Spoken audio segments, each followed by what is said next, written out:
কবরের জীবন অদেখা এক বাস্তবতা। একদিন এই পৃথিবীর সব আলো নিভে যাবে, মানুষের কণ্ঠ, পরিচয়, ক্ষমতা সব কিছু থেমে যাবে। যে হাত দিয়ে আমরা দুনিয়া গড়েছি সেই হাতই একদিন নিস্তব্ধ হয়ে যাবে। আমরা সবাই জানি আমাদের মৃত্যু আছে, কিন্তু প্রশ্ন হল, মৃত্যুর পর আমাদের জন্য কি অপেক্ষা করছে?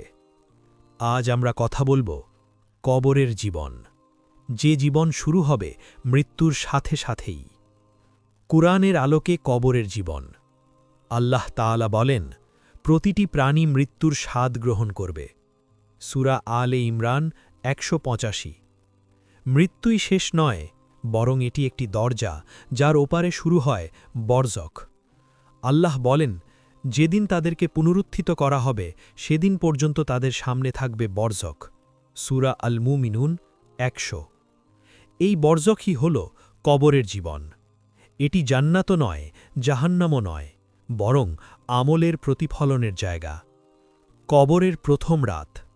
রসূলুল্লাহ সাল্লাল্লাহু আলাইহি ওয়াসাল্লাম বলেছেন, আখিরাতের মানজিলসমূহের মধ্যে কবর হল প্রথম মানজিল।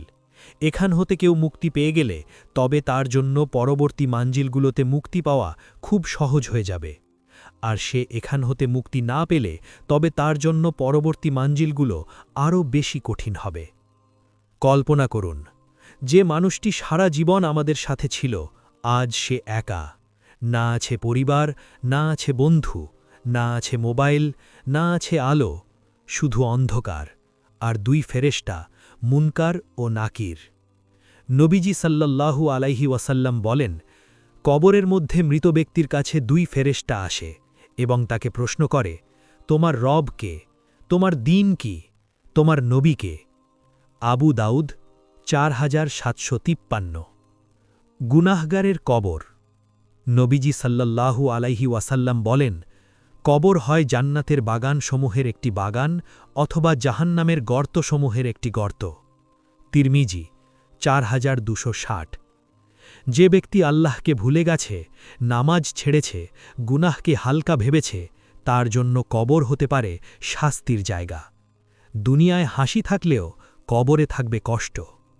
ভাই ও বোনেরা, আমরা কি কখনো ভেবেছি যে কবর আজ অন্যের, কাল সেটাই আমার?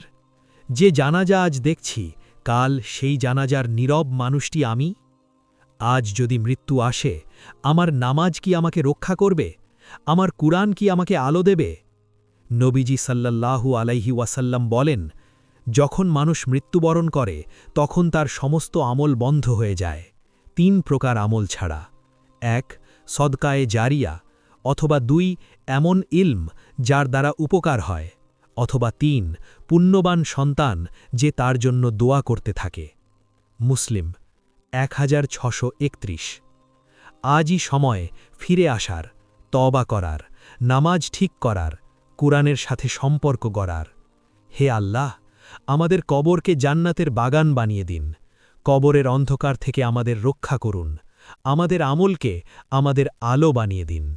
আমিন।